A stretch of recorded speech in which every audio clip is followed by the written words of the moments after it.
महाराज गए थे और जटायु जी ने जाकर राम जी के प्रति जब श्री दशरथ जी के भाव का दर्शन किया, उनके प्रेम का दर्शन किया, तो जटायु जी की हिम्मत नहीं हुई दशरथ जी से राम जी को मांग लेने की।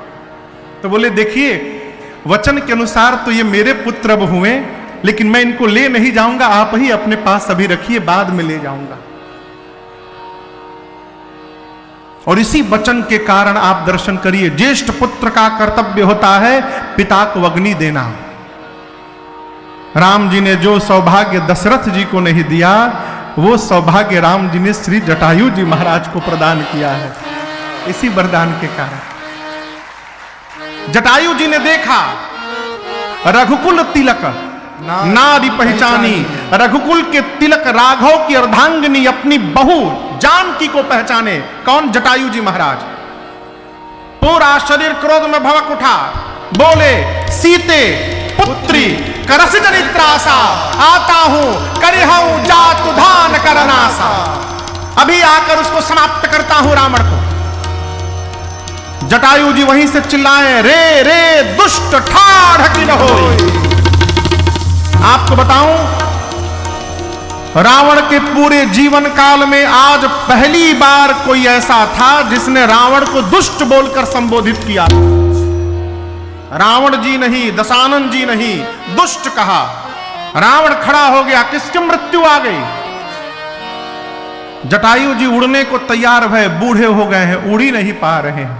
पंखों को फैलाया, जब 2-3 बार प्रयास किया, नहीं उड़ पा रहे थे उतनी ऊंची छलांग, तो जटायु जी अपने पंखों को कोसने लगे। बोले अधम, मांस भक्षण करने का समय था तो ऊंची छलांग मारते थे, आज एक अबला को बचाने जाना है तो तुम हिम्मत नहीं दे रहे हो। जैसे जोश आया, जटायु जी ने छलांग लगाई। रावण ने आते देखा, उसको लगा कि कहीं मैनाक पर्वत तो नहीं आ रहा है, और निकट गए। लगा मानो गरुड़ पर बैठकर नारायण आ रहे हो। कांप गया रावण, और निकट गए जब जटायु जी, तो रावण पहचान गया, लिए तो बूढ़ा जटायु आ रहा है, आने दो आने दो, मेरे भुजारूपी तीर्थ में प्राण का त्याग करने आ रहा है। जटायु जी जाकर बोले, रावण एक बात केवल तुमसे कहने आया हूं, सीता को वापस करो, वापस करो, नहीं तो जिस प्रकार अग्नि में कीड़े मकोड़े जलकर भस्म होते हैं, राम के क्रोध रूपी अग्नि में तुम्हारा पूरा परिवार भस्म हो जाएगा। जब रावण नहीं सुना तो गोस्वामी जी कहते हैं, जटायु जी ने चोंच से चोंचन मारी बिदरिस देही। इतना मारा रावण को चोंच से जटायु जी ने, दंड एक भई मूर्छाते ही।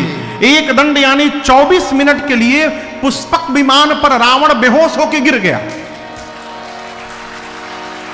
एक दंड के लिए रावण मूर्छित हो गया। जैसे मूर्छित भया, जटायु जी अपने पंजों से रावण के सिर के बाल को पकड़ के और उठाकर रावण को पुष्पक विमान से नीचे धरती पर पटक दिए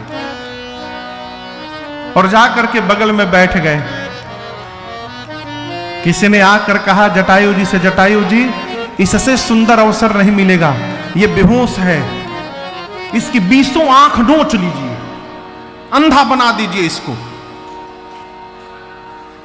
जटायु जी ने कहा कि ये मूर्छित है, मैं भारत का पक्षी हूं। भारत का अर्थ है भा यानी धर्म, रत यानी लगा हुआ। जिस देश का एक एक जीव निरंतर धर्म में लगा रहता है, उस देश का नाम है भारत। मैं भारत का पक्षी हूं। युद्ध में जो मूर्छित हो गया है, युद्ध में जो पीठ दिखाकर भाग रहा है, और युद्ध में जो निहत्था हो गया है, इन तीनों पर प्रहार करना अधर्म की कोटि में आता है। मैं इसको मार नहीं सकता हूं।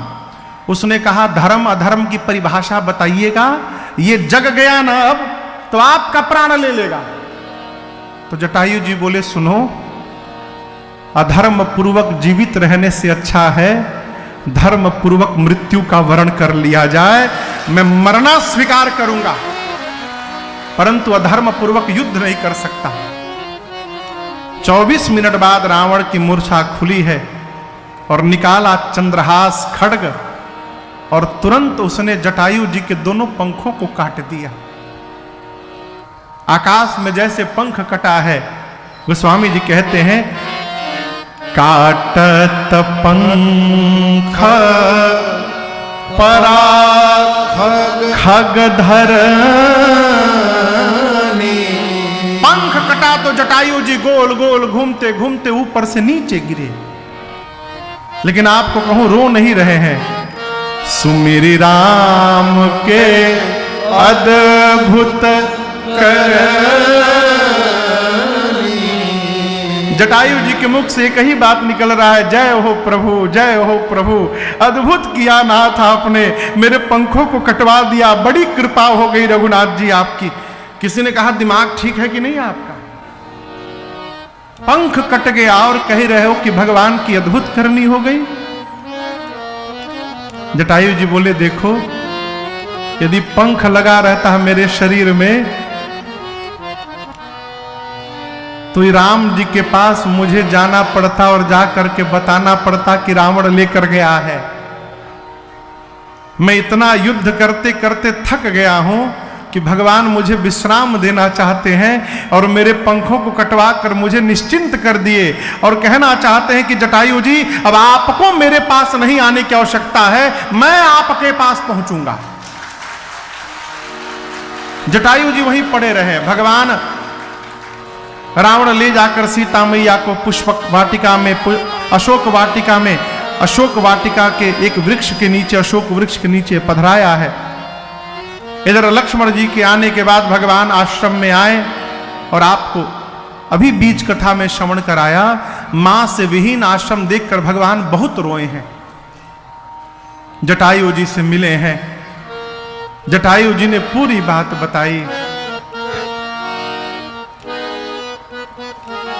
भगवान बोले, आपकी दुर्दशा किसने की तात? जटायु जी बोले, प्रभु समझने का अंतर है। आप जिसको दुर्दशा समझ रहे हैं, मैं उसी को सदगति समझ रहा हूं।